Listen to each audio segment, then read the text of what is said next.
the 5 Degrees of Comedy right here at the Improv.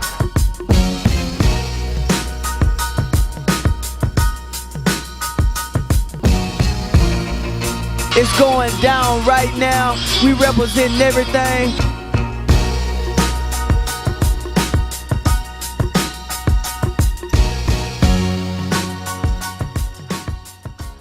SOL-CARITAS, if you do the research, SOL is elite, and caritas is giving. It's Latin, and basically says we're the #1 givers back to the community through our outreach programs, comedy, charitable outreaches, you name it. That's what we do, and we consider ourselves the best at it.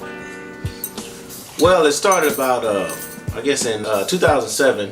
A friend of mine from Chicago wanted to do a show in Houston, Cedric the Entertainer. Yeah, I saw this one boxer, little Latino dude, he ain't had nobody in his corner. I mean, literally, wasn't nobody in his corner with him. When the bell rung, he had to get his own stool and shit.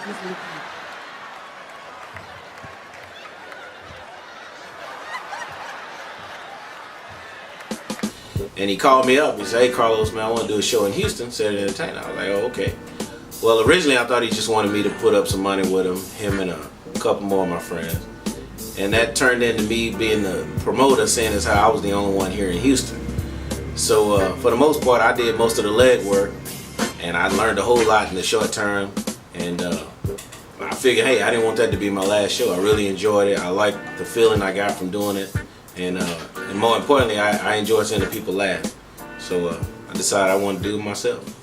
Keisha Hunt, I was a friend of mine, another promoter, was doing a show and he had Keisha on it.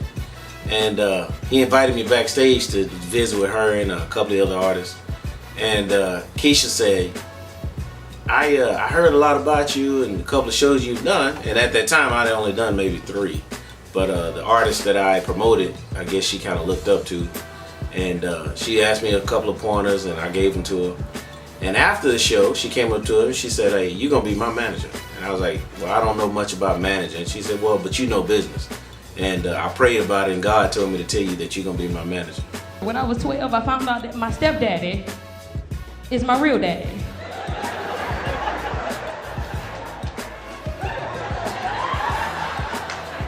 Oh, some of y'all don't even know y'all daddy. I got 2.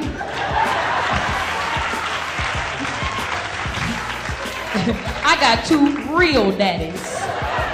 To see her grow to now has just been amazing. To me, she's still a little kid, but and I have to accept her as a woman. But she has just developed to what I consider a phenomenal artist. She has talents that I think the industry has been lacking, especially from a female. And I think there's still a whole lot of Keisha we've yet to see. I mean, but her first DVD was amazing. And I'm looking to see even bigger, better projects coming from her. Well, I expressed to the artist that the show is only about 10% of it, the comedy, the funny, and the rest of it is being on time, reading over your contracts, knowing what's fair to you, and in order to do so, you have to do your research and learn and study. But you just have to make sure you do your end of the deal, on the bargaining end of it. And I stress over and over and over, being on time is #1. That's #1. You know how Carlos do. You be reading his status updates. If you're late, you're on time. If you're on time, you're late. If you're early for tomorrow. I was just like, I didn't know what to do. I just showed up here and slept in the green room. I'm from East Texas, Jacksonville, Texas. I was born and raised there. 18 when I graduated. I joined the military and I served in Iraq. And when I returned back to the States, I moved to the Houston area. So I've been here pretty much my entire adult life. Both of my parents are deceased. My mother died of complications of diabetes and my father, cancer. That's why those 2 charities mean a lot to me. And as you'll see on my future projects, we donate a lot of money to diabetes and also cure for cancer. My dad was also an engineer. I'm 5th generation railroad. 4 generations before me, my dad was the first engineer, and then now myself. So what does that mean to you when you think about having a job and the pride that goes in what you do? It means a lot because especially in the African American community, there's not a lot of industries where we can say we were fifth generation, because it's a lot of industries that didn't allow blacks to have the job 40 years ago or 50 years ago. So to be able to say that now that I'm in the same industry that my great grandfather was in, it's a feel good. Yeah, it feels very good. Recently I rang the bell at NASDAQ, International Organizer with United Transportation Union, and it puts me in contact with thousands and millions of people throughout the United States. And I try to cross that over into where it benefits my artists in the likes of when I do shows in other regions, other states, other cities. I can reach out to some of the people that I have in my business affiliation to support my events, and thus far it's been successful. I was watching TV. When I first moved to Houston, I heard of elderly people dying because their houses are too hot. And I'd never heard that before. I guess, I don't know if where I grew up it didn't get that hot or everybody had an air conditioner, but I'd never heard that.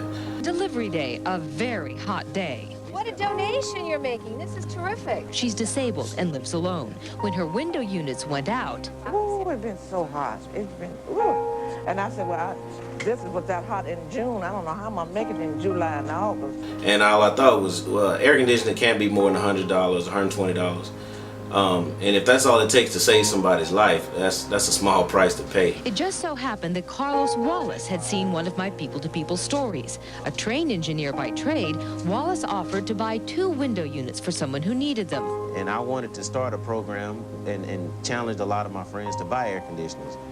And I spoke with you and you said, well, let's do them one at a time. And so here we are. Initially, I challenged all my friends. I said, for each 10 that you guys buy, I'll buy 1. And we'll distribute those throughout the city. And I called Emily Aiken at News 2, and she gave me a better idea, and we ended up, having a successful air conditioner drive. But with the new units, the house is cool. Yeah. All because a viewer cared. I just really thank you. I don't have words. I really appreciate it. Yes, ma'am. You're very welcome. We want to always give back. Giving back to the community is more than just throwing money down or donating to a charity without following through, knowing the importance of it. Comedy is one of the best ways we can do that. Regardless of what a person's going through, a death, they just lost their job, bankruptcy, divorce. For 2 hours that day, they can laugh, they can enjoy themselves, and they can escape whatever problems they have.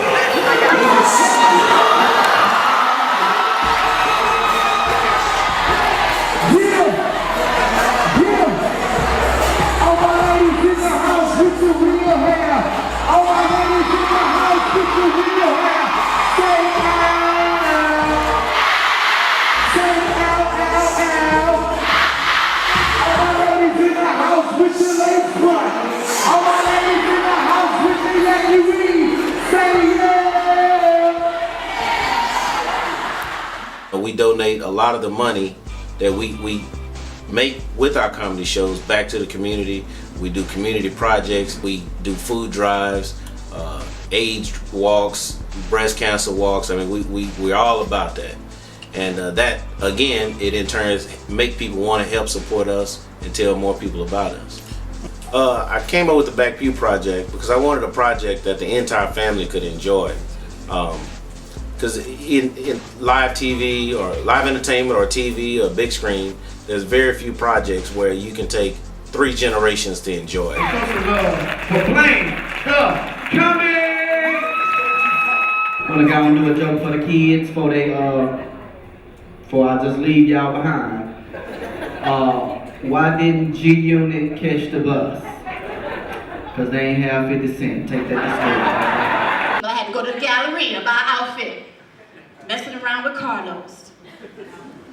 Why do we do it to ourselves, ladies? We know the shoes are gonna hurt as soon as we try them on in the store. We know, we put them on and we looking in the mirror and we just like, ooh, I'm gonna be limping like a dog in about an hour. Some of y'all can reminisce on them whoopings you used to get. Ooh, I hate it. My dad used to whoop. Ooh, he was heavy-handed. Ooh, he was heavy-handed. My daddy, well, I'm gonna tell you something. Worst whooping I ever got. I decided today, I'm gonna tell you the mistake I made. We all make that mistake. Is where you feel like you're gonna stop hitting me with the belt, and I had the nerve to grab that belt one day because Oh, when I grabbed that belt, oh, you want to grab the belt? He let the belt go. I said, no, put the belt back in your hand. He pow, stop, pow, pow, he's killing me. Pow, down goes Tyson. Pow, get up. He done went straight hood, yeah, nah. What would you want to do? Get on up, kid. Hold the belt, let me show you. I'm from the old school. Yeah, hit me with the belt. I hit myself with the belt. I'll never do it again. I'm sorry.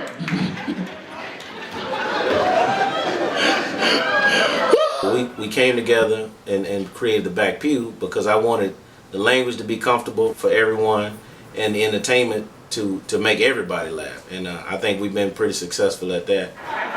See, I travel a lot, so I get a chance to visit other churches. Oh man, if you've not been to a Nigerian or African church, you do not know what you're missing. The pastor come out, listen, good afternoon, praise Jesus right now, praise Jesus. Welcome to the Antioch Baptist Church right now, praise Jesus. Everything they say is right now. You got to believe in Jesus right now. And I guess somebody in the congregation that needed some prayer, needed to have a demon removed off of or something. Is that someone who needs prayer? The man waved his hand. We're going to remove the demon out of you right now. I'm going to take the spear and remove the demon out of you right now. I said, you going to stab the demon out of him? That's right. I'm going to kill the demon. The demon will go to hell, but his soul will go to Jesus. I was like, oh, you can't do that. What's wrong with you? Talking about back pew, I want to let y'all know the back pew is really backstage. There's some nonsense going on. Just singing. Really, that's what I'm here to talk about, singing. There's a lot of singing going on. Like, if you got a small church, that should really be a sin. It should really be a sin, because I don't know what it is, but have you ever been to one of those little small churches? Is it just me, or does it seem like they budget cut on the bathroom? You ever been to one of them churches, man, and you go in there to use the restroom, and you close the door, and when you close the door be right in your face? Oh Lord, thank you for letting me get this off my stomach. You never feel a brother try to walk in on you. Brother Johnson, I am in here. I am in here. What's wrong with you? He say something stupid like, brother, I didn't see you in there. You be like, man, you seen my shoes under this door. You seen my shoes up under this door. The bathroom's so small, you can wash your hands right there while you're on the commode. Come on, man, use the bathroom, man. The 5 Degrees of Comedy, that's a heart project with me. It feels good. First of all, Billy Sorrells and Blame the Comic, they came to me after I managed a tour with 4 guys before and had very successful, did over 40 cities throughout the United States. And originally I wanted to just kind of take a break. But the presentation that these guys had, there was no way I could say no. They came to me like young businessmen. How could I turn that down? They had a layout complete, and the original name wasn't 5 Degrees. It had a name that I felt like we should change to make it more marketable. To have 5 guys, all with college degrees, and they're still extremely talented, no one can measure up to that. My party was my 40th birthday, and I wanted to celebrate 4 decades with 4 charities, and a lot of people came out. People, this is comedian Keisha Hunt, first artist of the SOL-CARITAS management label. Man, this your man Blame the Comic. We here live. This is Steph Wallace, Carlos's little brother. Steph. I'm saying. It's all good though. I'm saying. But Steph, tell us a little bit about you and your brother growing up. Man, growing up with Los, we first started out, it was kind of rocky. We didn't get along that much, I was a little brother every now and then. I was street rough. He always been that Carl from the Will Smith show. I had to put him in the headlock every now and then, let him know, hey boy, hey. But now, on the real tip, Los been a cool brother growing behind. I try to follow in his footsteps. Growing up, I always been little Carlos. But Steph Wallace came out. Happy birthday, Carlos! So what are some of your good memories of Carlos? Man, Carlos, he took me from nothing to something, with the marketing game he got. I'm his first artist. He didn't know much about it, but we learned this thing together. And so my greatest memory ain't even happened yet. So I'm waiting on that to happen with me and Carlos. Our greatest memory ain't even happened yet. It's going down. Well, I hadn't known Carlos long, but he met my husband, whose name is Carlos Wallace as well. And now they're friends. And so we're here visiting him to celebrate his 40th birthday. And I've heard about all the charities and different things that he's given into. And so now I'm just very inspired by him, and I'm glad that I got a chance to know him and to enjoy this weekend with him. And I'm having a great time. Carlos was like the guy. Class president, everybody loved him. Everybody loved him. He was always the same way, never mad, full of jokes. God has blessed you. He's giving you a vision, and go forth with it. Ain't nobody bad like you, baby. They can't touch you. And even for the haters that hate on you, remember this. Hating is the best form of flattery. Keep doing what you're doing, and God bless. SOL-CARITAS means a lot to Carlos. This is his baby, and I always say that. He has great entertainment on board. He believes in the comedians. But when I came on board, he asked me to do it so we can donate to charities. And that's why I love him so much, because he believes in giving back to the community. How could I not come on board for that? Tell us something about your dad that nobody knows. It was a deep secret, not I'm saying. But tell us why you love him so much, you know? Well, I love my dad because he do a lot for me. He take care of me and support him. Yeah, he do a lot for me. I love him. Great guy. Known him since we were yay high. Probably live about 4 or 5 miles from each other in Jacksonville, Texas. Very, very good guy. My inspiration, my mentor. You know, I tell anybody, if you want somebody to look up to, don't look up to your uncle or me. Look up at Carlos. Carlos has done a hell of a job in being a person in society and a great, great citizen. We fall in love with your heart, and we know what everything is given for, and we just look up to you. So I'd like to thank Carlos for donating, especially to the Lupus Foundation, because he knows how much that means to me. Y'all give it up for my co-host Rodney Bigham. Not a black shirt and blue jeans, not black jeans and a blue shirt. All black mean all black. Rodney Bigham. Funny dude, man. Funny guy. Rodney, I was a fan of his long before I ever met him. I mean, the first time I seen him, I thought he was one of the funniest people I ever seen. Happy birthday, Los. Now, Los is a super promoter, super manager, and turned out to be actually a really good friend. And I wish you the best, bro. Happy 40th, and if you can afford it, another 40, because it's going to be hell trying to live here another 40 years. You see how gas prices? Gas, $18 a cup. I can't afford this shit. And so it's kind of ironic, 3 or 4 years later, I ended up managing him.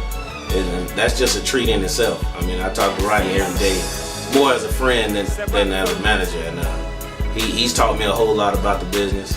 And I just appreciate that guy. As a senior member in the family, it's good to have him. What's going on, Houston? This is your girl once again, Brandy. I tell jokes, Adams, right here. Guess who I found?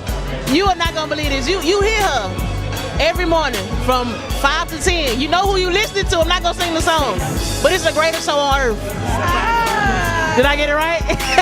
Did I get it right? Yeah. I found Tay from the 97.9 The Box, Mad Hatter Morning Show. I should just give her the mic and walk off. Oh, Tay, well, she's in it for herself. I mean, she is a multi-entertainer already. Like, she's the first person that I brought in that was already extremely established. No, it's all about Carlos. It's all about Carlos, I'm sorry. People, they're like shocked to see me, and I'm like, me and Carlos have been friends for years, and he's always been one of my biggest supporters. He's somebody I call to for advice all the time. You know, everybody don't know relationships, but that's my boy, so it's his 40th, this is milestone. I'm not in the north too much when I ain't working, so you know it's love, and I love it. So happy birthday, Carlos. I wanted to make it about awareness, so I chose 4 charities that all mean something to me. The 4 charities were Yele for Haiti. My girlfriend's Haitian, and I know everyone's aware of the disaster that happened there in 2010. For cancer, my father died of cancer in 2008. My mother died of complications of diabetes in 1998. And then my assistant has lupus, so we celebrated and wanted to bring awareness to lupus on her account. I really appreciate everybody that came out, all the artists, and it was just a great time. What's next for Carlos? Well, of course, 5 Degrees, you've only seen the beginning. Back Pew, just the beginning.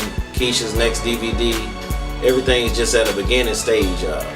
It's successful what we would consider up until this point. But if we talk about what we did yesterday, that means we hadn't done anything today. who knows? I mean, God is the guide, and I'm just following Him. You know, who knows? They say I'm a menace, that's the picture they paint. They say a lot about me, let me tell you what I ain't.